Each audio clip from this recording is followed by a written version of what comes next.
Okay, I just thank you all so much for coming to the School of Energy Resources Speaker Series. We're really honored today to have Dr. Bryan Willson from CSU come to talk to us.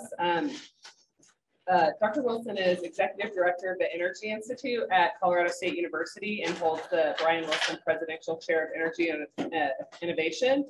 He's going to go through his background and his slides, so I won't get into the details, but just a couple of highlights.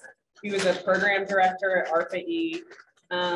He is an entrepreneur, and he leads the Engines and Energy Conversion Laboratory. He's worked in over 40 countries. He's been a collaborator with SCR over the years, and we're really honored to have him here and hope that we can grow that collaboration going forward.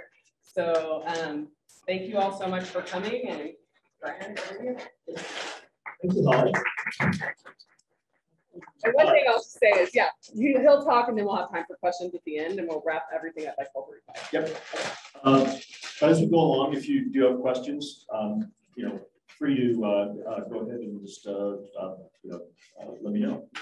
So I appreciate the invitation. Appreciate a great turnout. It's been a long time since I've been able to be at a university giving seminars. So this feels really good to be back out there. What I wanted to do today was to talk a little bit about the innovation process and really, hopefully, do that in a way that to spawn discussion around how we can build a greater culture of innovation in the region to solve what are some really daunting challenges that we're facing. So what I'm planning to do today is give you an introduction to the Energy Institute and to our Powerhouse Energy campus, provide some general thoughts on innovation, talk through some, how could I not talk about technology? So we're going to talk through some technology projects, and then some, maybe some more expansive thoughts on regional needs and building this potential regional innovation ecosystem. So a little about the CSU Energy Institute. The Institute was established in 2014, and it's comprised of it's actually about 250 faculty members working broadly in energy.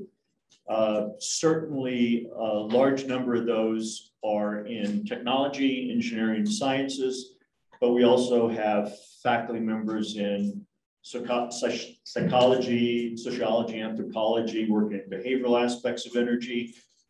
Former Colorado Governor Bo Ritter has his Center for the New Energy Economy, focusing on energy policy. We have an energy humanities program out of the College of the Department of English. Well, actually, it's English among a couple of different departments. And then a large focus on entrepreneurship and getting solutions to scale. So the Energy Institute is across the entire campus. We also have a physical facility that you saw in the title slide on the upper right. It's what we call our Powerhouse Energy Campus. Again, that's a little bit dated. We actually have about 35 faculty that are located at Powerhouse. And as we talked, we also have about the fourth floor of the new facility is space for companies that we work with. So we have about 15 companies that lease space in the building. They're all energy companies, and they're all companies that we're working with in some significant way in the facility. The Powerhouse facility itself is a university level facility. I suppose there's some analogies to that with where we are right now. It doesn't belong to a department or a college. It is university level. And this is the campus. It's called when I started it, it was as the Engines and Energy Conversion Lab. And then when we built the expansion, it was completed in 2014, then it became the Powerhouse Energy Campus. The word powerhouse came about because it began its life as a former coal-fired power plant, and we'll see a bit of that coming up. So at the Energy Institute, our focus is on energy solutions. And then over the last 2 years, we've expanded that focus to include climate solutions. And certainly anything we do in energy has an impact on climate, but there are climate solutions that aren't energy related, as we'll talk about. But across campus, we do address those, most of the key areas. We certainly do a lot of work on fossil fuels, mostly on reducing environmental impacts of oil and natural gas production and use. A lot of work on renewables, everything from, we've got a strong group working on thin film photovoltaics. We have faculty members working on wind, including some new faculty members working on offshore wind, which is an interesting thing to be doing in the middle of Colorado. We'll talk about a little bit later, work we're doing on things like soil carbon and carbon drawdown. Strong focus on buildings, low carbon building materials, and we'll talk a little bit about that as we walk through. At the Institute, we don't have, we have very few direct reports. So most of the way we work on campus is through influence, through bringing teams together, providing seed funds for certain things, supporting large initiatives, and for the most part, building the ecosystem. So just thoughts on, innovation, what that means, what we've been able to build. In the Smithsonian Institution, there is an exhibit on places of invention. And they're focusing on 6 places to answer the question of why do certain industries start in certain places at the times that they did. So the machine tool industry really began in Hartford, Connecticut in the 1880s.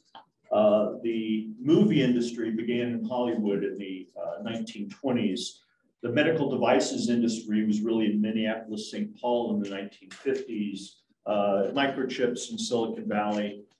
But they also wanted to look at a cluster, a place that was forming. And they decided they wanted to see, where was that clean energy cluster? Where was it forming and why was it forming there? And their curators looked around the country, said, where is there this unique activity and culture? And certainly there were a lot of candidates, but it was Fort Collins was the city they chose to select. And then they sent the curators out to understand a little bit about how did that innovation ecosystem around energy begin. And it's, that's a whole issue in of itself, but it certainly, there has to be a grounding in technology. There has to be access to things like capital. There has to be some support services around things like entrepreneurship, but there also has to be a culture. And for us, a lot of that culture is this culture of collaboration that I think we've been able to create. In fact, one of the pieces in the exhibit are bar stools, instead of bar stools, from the New Belgium Brewery, because that beer culture of collaboration and open and far-ranging discussions was an important part of the genesis of this. These are just some of the companies. Some of these I've started. Some of these we've started from the Energy Institute. but again, we sort of have a motto of science to solutions to scale. You know, and a model often you see at universities is you do a piece of interesting science, and then you write a publication on that, and then you go on to the next interesting problem. And as I'll outline as we go through some examples, what we've sought to do is to do that science and then kind of then get involved in the messiness of not only turn it into specific products and solutions, but then understanding how we get those implemented so they reach scale. You know, and we tend to think about innovation as the model of the great inventor, but you know, and the quintessential example of that is Thomas Edison. You know, famous thing about the light bulb. You know, he really didn't invent the light bulb. What he invented was more the systems model or let's say the network of bringing together electric generation, transmission, use, financing. So it's really that broader ecosystem. Jobs really didn't invent much. You know, he's sort of you know, you think of him as this technology leader, but what he really did was build that culture. There's a great story, and I'm going to talk in a moment about my favorite innovation theorist, Andy Hargadon, but he has some great case studies. A case study of penicillin, and Alexander Fleming is credited with inventing penicillin. He made an interesting observation. He wrote a paper up on it. He wrote in his diary, gave the paper. There were no questions, no interest. It was really Howard Florey that in the days before World War II realized, and the war effort realized that they needed to be able to, historically in wars, far more people have died from infection than from battlefield, being killed on the battlefield. So this was, it mobilized an amazing effort between the UK and the US to take that casual observation and within just 2 or 3 years, develop that into the game-changing product that is penicillin. So my favorite theorist on innovation is Andy Hargadon, and he talks about that innovation really isn't, you know, the ideas from one person. It's this larger network you put together to get really important things done. And so that's going to be kind of the theme as we go through this today, is these networks that we build to try to take solutions to scale. So a little bit just on a bit of the history. I came to university in 1988. We began working on our work on energy was a student projects, because I was told Holly and last night is that I was specifically hired not to work in energy. You know, energy prices, oil prices were down to $14 and dropping. A decade later, they were down to $9.50. So it's energy programs were shutting down around the country. But we were able to grow the program, and then but there was no lab space. So there had been a history of work on engines. So this is actually a picture someone sent me last week. This is the CSU Engines Lab in 1907. You'll note that apparently safety glasses were out and wearing neckties around moving equipment was in. 1940, we had an engines lab, but by 1988, we certainly did not.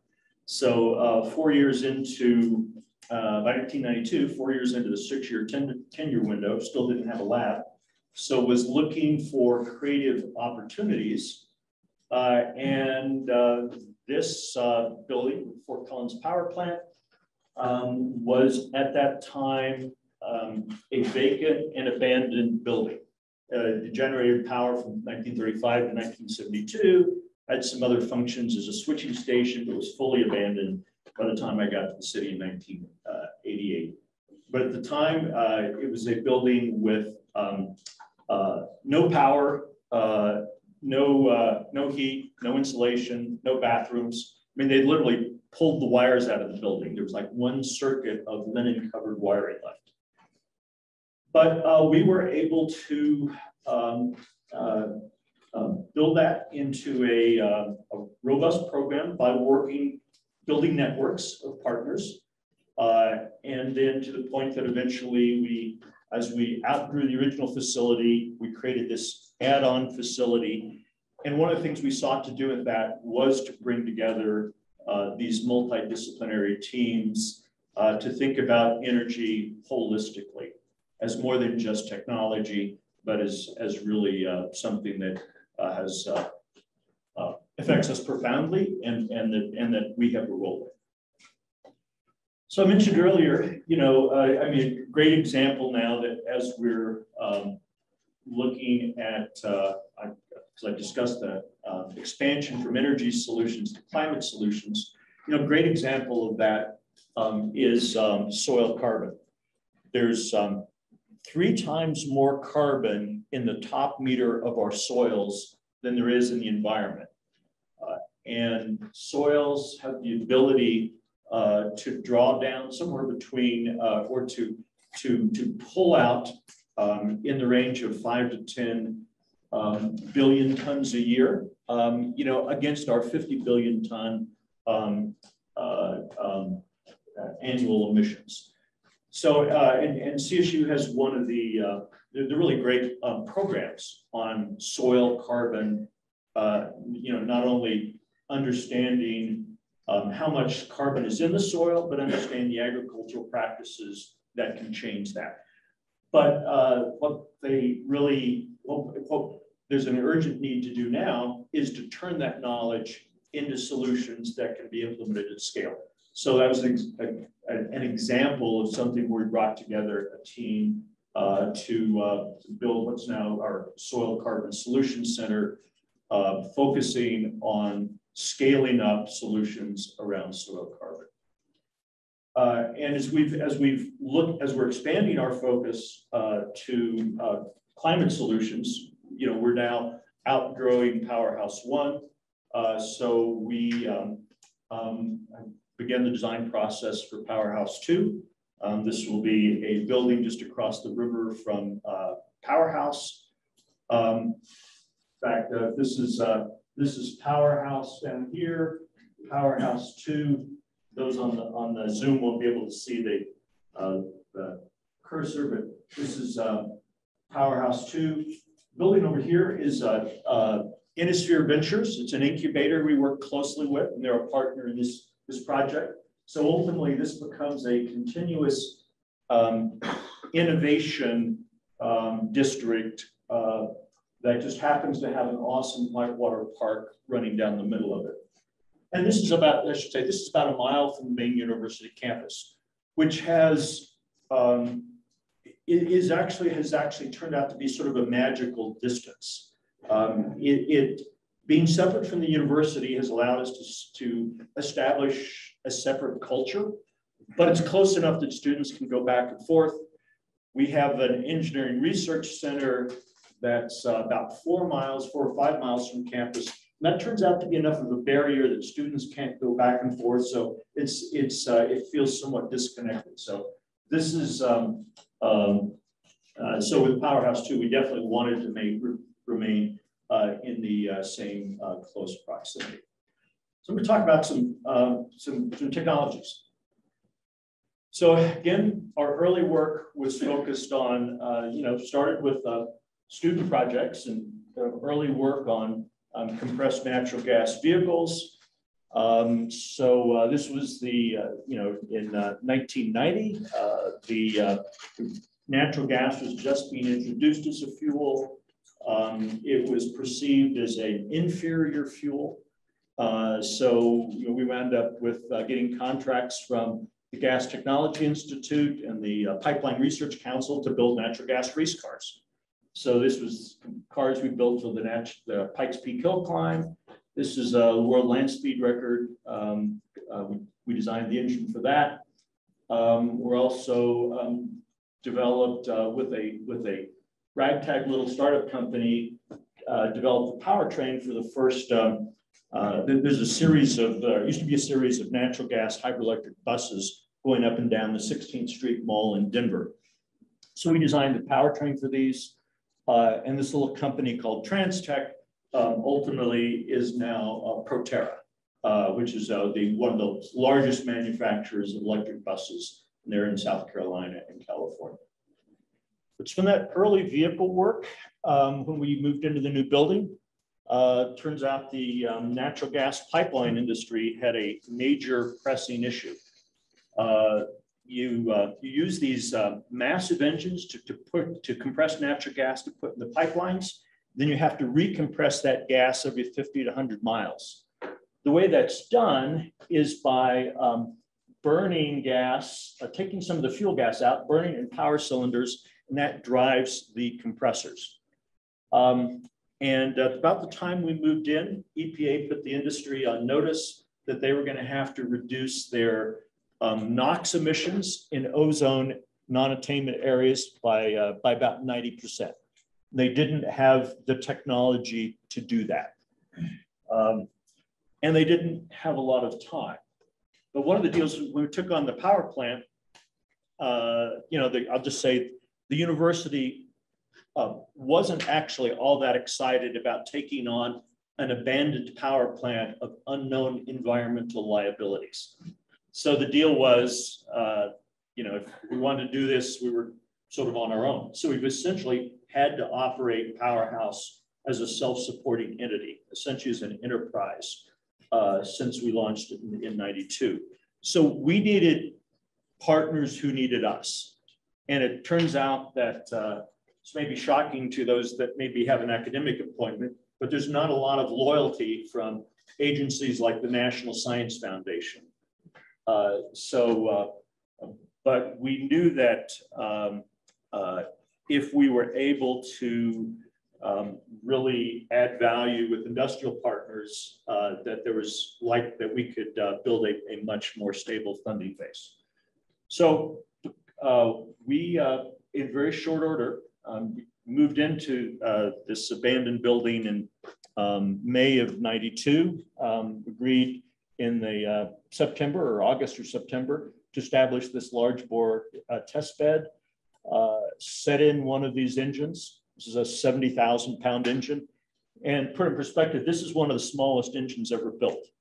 This is 4 cylinders, they go up to 20 cylinders. This is about 1 story tall. These go up to 2 or 3 stories tall. So massive, massive engines. But in short order, we were able to develop a suite of technologies to reduce NOx emissions from these engines. There's about 4 or 5 different leak technologies. I'll just say one of them involves what's called high pressure gas injection technology that we invented, and then took that through early trials and into production. This is one of the early field trials. Actually, this guy has got a hat for a company called Ingenuity, which was a company launched from the lab to commercialize this technology. But in the aggregate now, this technology is essentially, or suite of technologies is used on almost every engine on the pipeline system. And the aggregate that reduces NOx emissions by the same amount as removing about 150 million automobiles from the highway. So it was impactful work. Interestingly, we weren't allowed to patent this. The industry sponsors, the consortium said, we don't want to pay for things twice. We weren't strong enough to push back. They now recognize that if we had royalties on that, that would have been paid for our entire research agenda. But we have been funded by this industry continuously now for 31 years. So pretty good return on that early work. But based on, we now continued from that early work on pipeline engines. We were approached by the Gas Research Institute to establish a similar test bed for the large engines that are used for power generation, actually used in like mining vehicles. So we are strategic partners now with Caterpillar and Cummins in large engine technology. For example, this is one of the engines in the lab. This is a Cummins QSK 50 engine, 50-liter engine. It's actually a diesel engine. It's this would be what's in the large Komatsu mining trucks. And we've done a similar work for Caterpillar that goes into their large mining vehicles. But there's no other university in the world that works on engines at that scale. But continuing, our early work was focused on NOx emissions, and then EPA started to regulate what are called toxic emissions, and from natural gas engines, they can produce a lot of formaldehyde. So we did a lot of work on formaldehyde production. Starting about a decade ago, a lot of new attention from methane, as there should be. There's a third of our climate forcing right now is from methane. The largest emitter source of methane in the US is oil and gas. As Holly mentioned, I was fortunate to go to a loan from the university to RPE for 4 years. RPE is the Advanced Research Projects Agency for Energy. Think of it as the DARPA for energy, high risk, high rewards work. And there I launched a program on methane detection and mitigation. As part of that, we actually had to establish a test bed facility. A little bit awkward, but CSU was selected for that. And so we now operate what's called METECH, the Methane Emissions Technology Evaluation Center. The awkwardness is that when CSU applied for this, as the program selection official, I was obviously conflicted. So I was taken out of that process and really saw very little of the METECH facility until I actually left DOE. But what this looks like is about 3 miles west of Powerhouse. At CSU has an airfield, or used to be an airfield called Crispin Field. And it looks like there's 7 oil and gas sites. And these are essentially Hollywood sets. They have, wellheads and tanks and compressors, and but they're not producing, but they're outfitted with the ability to impose precisely known leaks, and that's used to detect, to test methane detection and quantification equipment. Originally for the RPE program, but now it's taken on it's really become a national and international resource. But now kind of playing off of the issues of innovation. I said that oil and gas is the largest emitter of methane.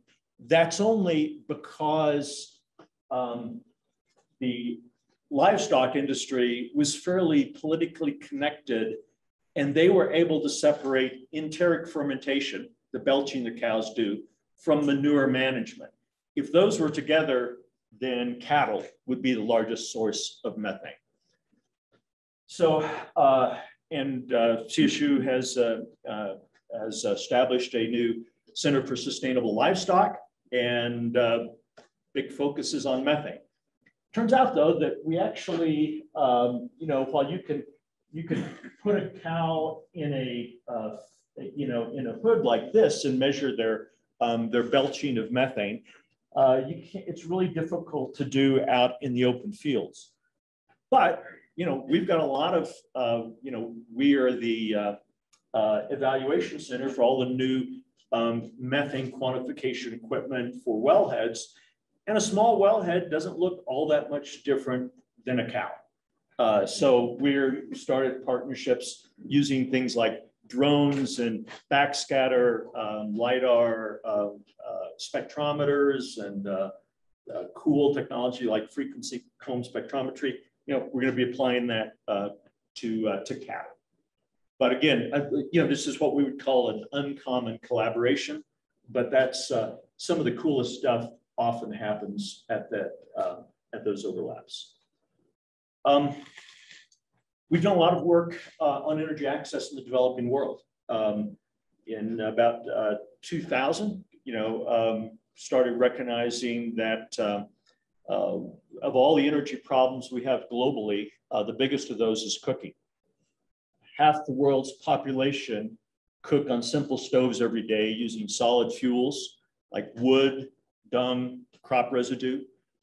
Smoke from cook stoves kills more than 4.3 million people a year, which is more than AIDS, malaria, and tuberculosis combined. And at the time, people were thinking about improved cook stoves, but no one was measuring them. There were a lot of things where people said, here, this is a better cook stove, but there was no data for it. You know, and you can imagine the poor segments of society in the developing world don't have their own research labs, but we had this great emissions equipment paid for by the pipeline industry. So we began testing cook stoves, and we developed protocols that are now used globally. It's now an ISO standard for testing of stoves. But after about 7 or 8 years of just testing stoves, what we were mostly doing was testing crappy cook stoves that didn't fundamentally reduce exposure or improve health. So we decided that we needed to be engaged, and so we began designing cook stoves. And so that's through a company that we established originally to commercialize a different technology. But a company we launched in the lab called EnviroFit International, a company we started in 2003. It's now the largest manufacturer of cook stoves of the developing world. Another uncommon collaboration is because we do a lot of work on natural gas, we do a lot of work in the developing world. There is a fascinating lake in Rwanda called Lake Kivu, and it is accumulating methane. In fact, it's accumulating methane to levels that people are alarmed that there could be an upwelling. And there was saturation or oversaturation of CO2 in a lake in Cameroon, Lake Neos, and it upwelled, the CO2 came out, and it killed about 1,500 people. If this happened with Lake Kivu, it would kill 2 to 3 million people. So we, working for the Rwanda Mine Minerals Board, we did a project over about 18 months to help guide policies for extraction of the methane from the lake. And there was already extraction going on. This is actually a rig this is the first pilot rig. This is a larger rig. The concerns is there really hasn't been a systematic approach to understanding the hazards from this, to understanding or to understand the revenue stream from this. So we put together a team that included former Colorado Governor Bill Ritter, and basically thinking about, and Bill's administration, when he was in Colorado, was the one who really re-engineered the oil and gas regulatory and world in Colorado that has essentially become something of a national model. So we were able to look at that, bring his policy background on natural gas, apply it to methane, bring our technical teams in. Again, very uncommon collaboration between the natural gas side, the policy side, and the work we've done in developing nations. We have one of the largest grid labs. This was originally funded by the government of Denmark to figure out how to use wind energy more effectively in Denmark. When this started about a dozen years ago, Denmark got 27% of their energy from wind. They wanted to push on renewables, but the intermittency had created instabilities that had collapsed the Danish grid on multiple occasions. People proposed solutions to the Danish grid stability problem, but ultimately the grid operator decided that those solutions needed to first be tested at large scale in the laboratory. Turns out there was nothing that met their scale requirement anywhere in the world. We weren't doing grid work at the time, but we do big stuff. And again, we had to be self-supporting, so we would often say yes to things that probably might have been a bit too financially risky for others. So we took this on, and long story short, we tested some of the leading technologies that are now in use on the Danish grid. And last year, I think Denmark got 52% of their energy from renewables. But then we've been able to sort of link that, the work that we were doing on grid technology with work that we've been doing in developing nations to work on rural electrification in sub-Saharan Africa.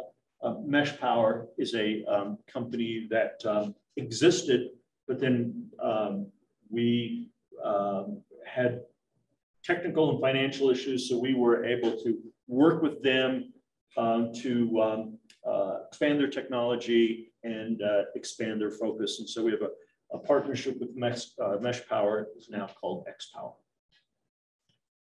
On policy side, one thing we've done is establish a leadership corps from faculty in the part of the Energy Institute that are interested in taking on more leadership roles.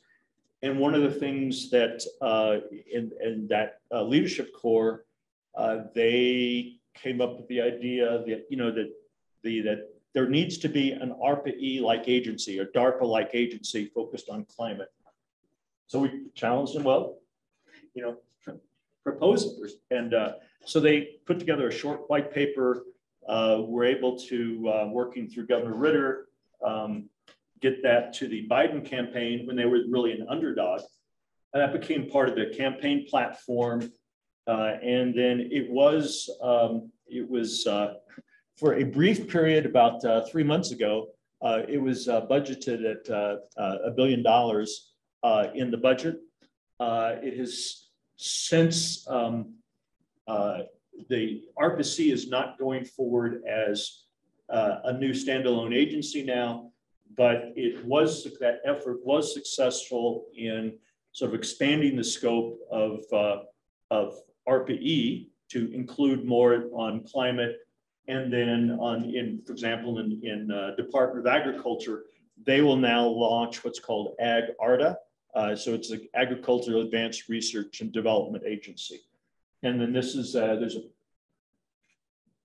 I guess this isn't the slide I thought it was. This did just come out in as an article in, like I think of the journal, but they were able to get this. Earth Future, is that right? Future journal. I can't. Fourth bullet.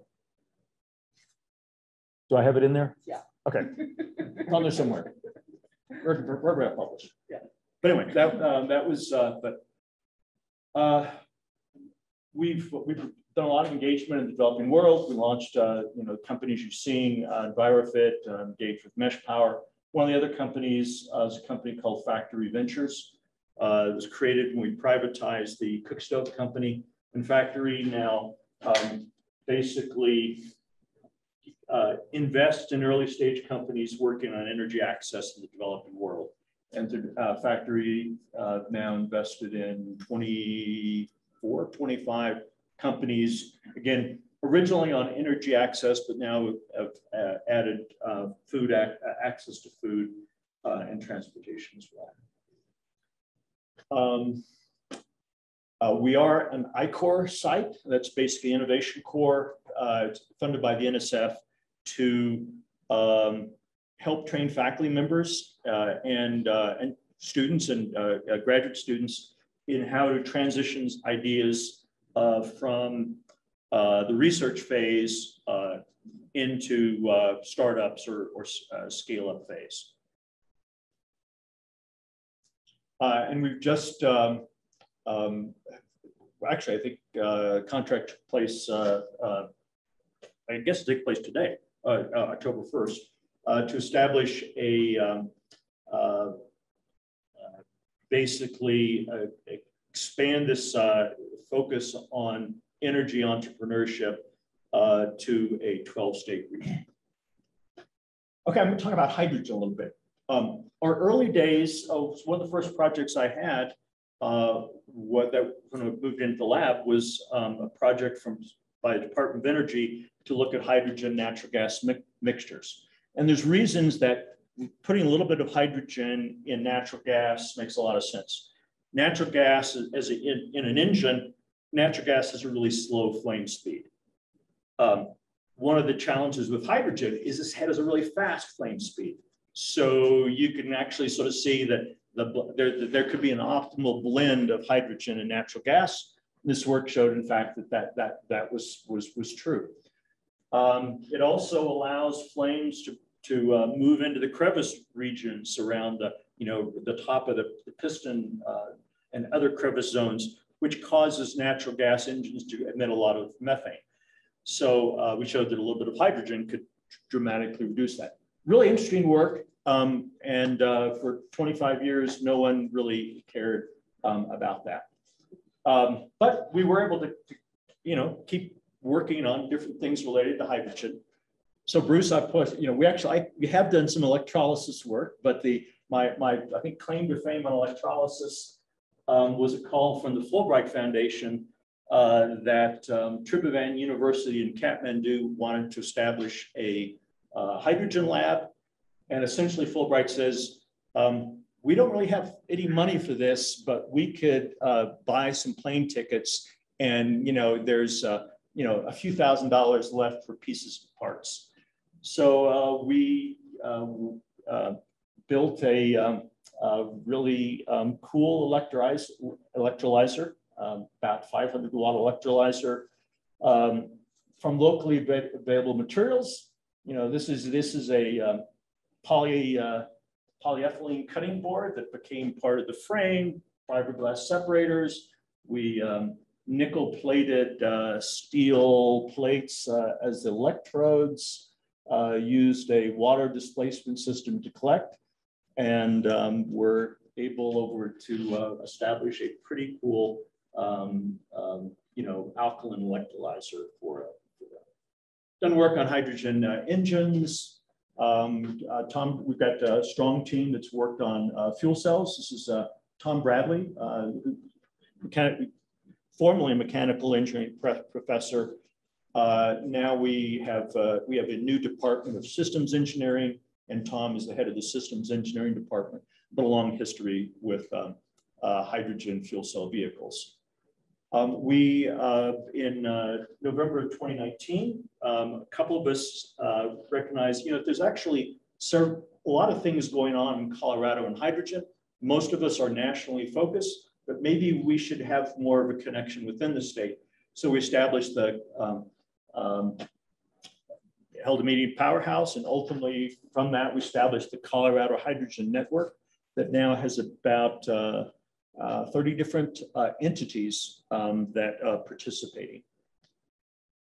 We are an active member of the Center for Hydrogen Safety, because as we look at the hydrogen transition, that's, fortunately the word Hindenburg often comes up when we talk about hydrogen. One of the things that until COVID hit, we were actively working on looking at moving hydrogen into large-scale mining vehicles. This was to establish a Clean Technology Institute in Chile. So this was a partnership with Cummins that was ultimately to both look at hydrogen use in engines and looking at fuel cells for large-scale mining vehicles. Ultimately, this sort of got side-railed by COVID. And while that is going forward, it's the international partnerships are no longer really part of that effort. But the work, after 25 years of no one really being all that interested in hydrogen natural gas mixtures, that's all anyone wants to talk about now. So we will be installing a 4 megawatt gas turbine to work on hydrogen natural gas mixtures. The goal would be able to run on 100% hydrogen, 100% natural gas, or anything in between. To do that, we also have to supply hydrogen. So this is a large electrolyzer, about a 50 kilogram a day electrolyzer that was originally installed 2016 in Washington, D.C. For a hydrogen demonstration. The Obama administration initiated that was no longer of interest under the Trump administration. So this went up as sort of an orphaned piece of equipment, and we were able to get this transferred. And so we're basically brought this to Powerhouse about a year ago, and the permitting of a large hydrogen station in the middle of the city is actually not trivial. But I think we are now on the final stages of that and starting to commission this.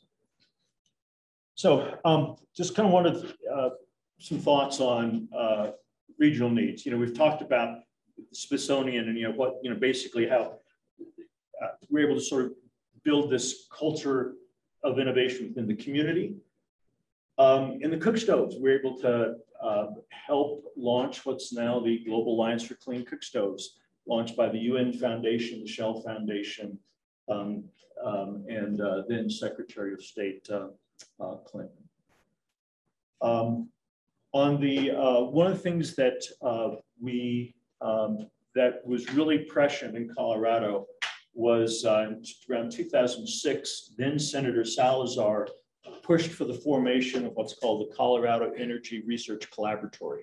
And this is a formal organization or formal partnership between the three primary research universities: CSU, University of Colorado, Colorado School of Mines, and NREL. There was a little bit of, there was some money that lasted for the first, I don't know, I guess maybe it lasted almost 8 years. But the money's gone away, but along the way, and the funding went for projects that involved multiple institutions. So what that collaboration did was really build linkages, meaningful linkages between faculty at the different universities and NREL. And I can say, I was at DOE and had the opportunity to visit, dozens and dozens of universities. This is really unique. The California schools don't work together. The Texas schools don't work together. This is really one area that the schools work together. It's also the only area that those schools work together. We don't work together in areas other than energy. And I'd like to build on that because, from being a, Colorado Energy Research Collaboratory to more of a regional collaboratory. But we do, one of the things we have done is, do a lot of thought leadership events, but one that we do is the annual Energy Transitions Symposium. It was something we launched from CSU, originally as the Natural Gas Symposium, I think in 2011. After about 5 years, changed that to the Energy Transition Symposium, and then transitioned it to the collaboratory as a joint effort. And Mines has been a great contributor to that event. I think that's the type of activity, regional thought leadership we'd like to do more promotion of. And maybe the last piece, I'll just say, we are, Holly and Bruce are, part of a group that's, we are anticipating the release of an NSF solicitation for large innovation hubs. And these are going to be $100 million centers focusing on regional issues where there are basic science questions that are, so that this is use-inspired research with the idea that if we can solve these basic science questions, then how do we do that and then rapidly get solutions to scale? This will be funded under the National Science Foundation under the new Technology Directorate, which doesn't exist yet. And we were, the expectation was that these were going to come out by the end of the year, but it didn't. I kept hitting refresh yesterday and it did not post, but they are certainly going to go forward. But kind of one of the thoughts on this is that, what we're thinking about in terms of the region, what is our region that has a unique capability? What we're saying is that, if you look between New Mexico, Colorado, and Wyoming, we're all states that have long history fossil fuel production that are transitioning, into a world where there's more focus on climate. We are all states that have tremendous capabilities for renewables, but we have a challenge, and particularly thinking about this for electric power. Renewables are intermittent. Now, you can get a lot of stability as part of a well-functioning large grid, but we don't have that. We're too far west for the eastern grid. We're too far east for the western grid. And God knows we don't want to rely on the Texas grid. So we have unique needs for storage in this area to allow renewables to take off. That means we really need megawatt, gigawatt scale storage. That's not going to be done with batteries. The only solution for that is really hydrogen. But there really is not an existing industry around megawatt, gigawatt scale hydrogen production. Yeah, there are some large electrolyzers, in Hydro-Quebec, big alkaline units, but not units that are suited to the high ramping and the efficiency that we need from this. So this is an industry that doesn't exist. There are some fundamental questions on this. The current state of the art is with proton exchange membrane electrolyzers. They rely on iridium. Globally, we produced 7 tons of iridium last year. Now maybe you can find that in coal ash or something like that. But that's, how do we make higher capacity, lower cost, earth-friendly, using environmentally friendly materials to build this new industry. So that's that's a partnership that we've been working on the last a couple of months now between the 3 states, University of New Mexico, the 3 collaboratory institutions, University of Wyoming, UC Irvine, who's really got great expertise in this, and then Fort Lewis College, CSU Pueblo, and Adams State, who are all minority serving institutions. So that's it's in the works, but kind of the vision from this, even if this doesn't happen, I think part of what we're recognizing is the strength that could come from basically regional approaches to these large energy issues. So appreciate I apologize for this sort of perhaps incoherent jumping around of ideas, but I appreciate the opportunity with you today, and I'd be happy to take questions or comments.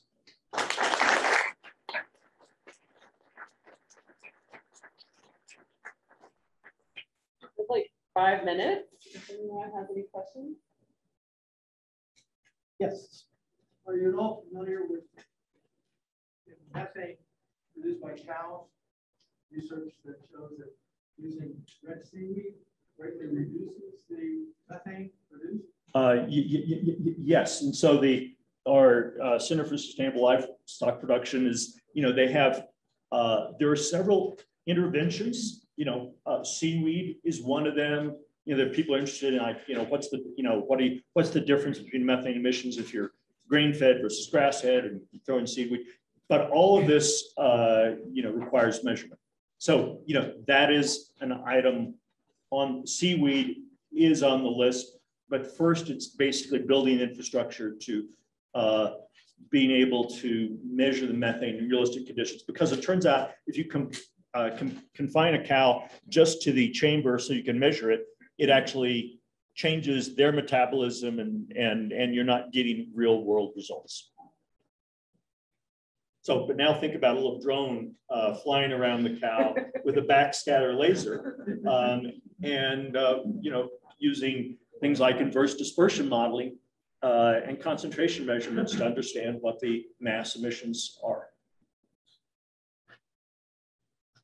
At the very beginning of your presentation, you made the case that innovation came from networks, and those networks can be successful. And you've given us some examples of successful networks the right people were brought together and they did a thing.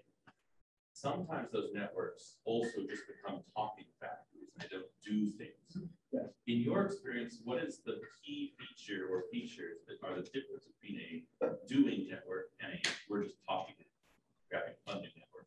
Well, it is. It goes in with the intentionality of that. So, and I mean, we participate in a sustainability network and a climate network. And I actually don't know where they're going. It's great to build those linkages, but there's sort of like not an end goal in mind. Most of the things that are done here is like we saw a problem, an urgent problem, and there has to be, and in general, we've been focusing on problems that weren't getting a lot of attention, but should. Then the idea is that if we could, and a lot of these are areas that weren't necessarily funded, but the idea is that if we could actually make progress towards a solution, we could bring in the funding. So, but you know, the ones that have been successful have been sort of a concrete goal in mind that we want to get a solution implemented. And what's sort of the business case for that? Who's going to pay for it if we're successful? Who will pay for the early work? So it's got to be building a business case along the way. I want to take up on that innovation network. I think part of it is that you need to have the problems that you may want to solve, and that's not always obvious. Like, for example, you showed that stove used maybe in Africa. And I think it's important to get confronted with a lot of problems. But do you do anything active to? Well, first, I want to play. I think if there's something I'm proud of as a group is that we have finding the right problem is perhaps one of the most important things. I mean, there's lots of problems in the world, but you're looking at what are the big problems and what are the ones you can address? Like, we're not going to solve cancer. You know, we don't have those set of tools. So we're looking at problems in this energy area. There's also things like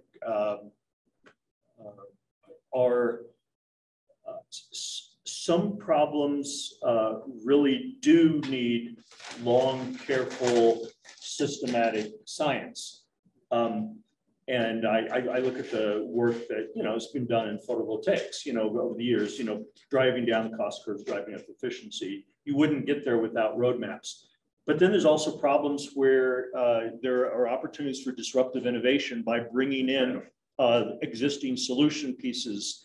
And that's where we've been probably more successful, is looking at the problems for which most of the pieces exist if we could bring them together, build the teams, and build a business case.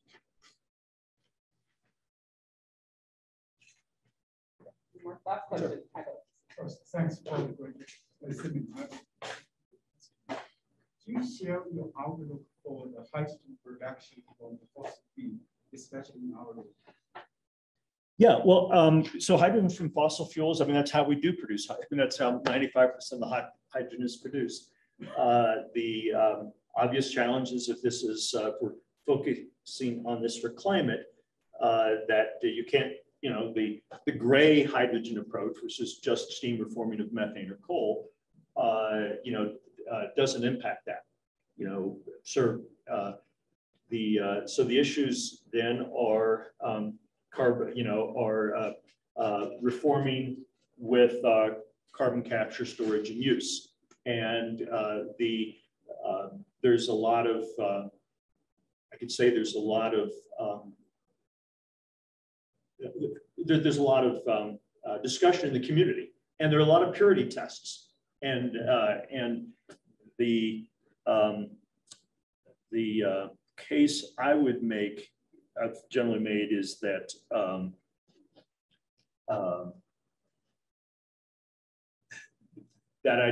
I guess, you know, people would question whether we can really do carbon sequestration, you know, on large scale in a long time. But we haven't hit it very hard. You know, I mean, you've certainly you've done great work on it here, great work on it, you know, at places like mines and other places. But you know that's this is Bloomberg estimates that transformation to a zero energy economy by 2050 is $170 to $180 trillion investment need.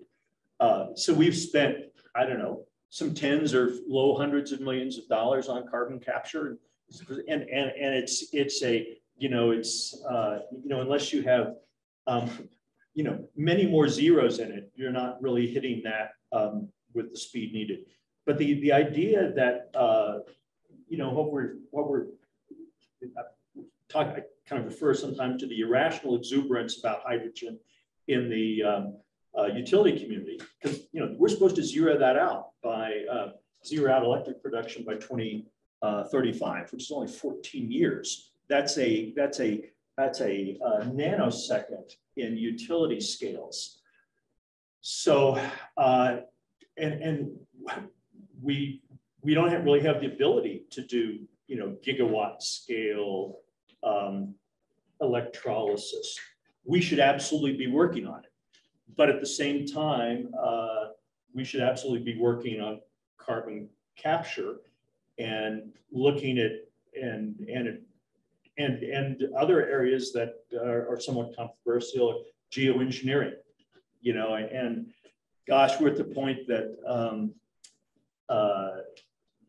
you know, that kind of all options need to be on the table. You need to think very carefully before you would implement, but we need to understand the science and the atmosphere.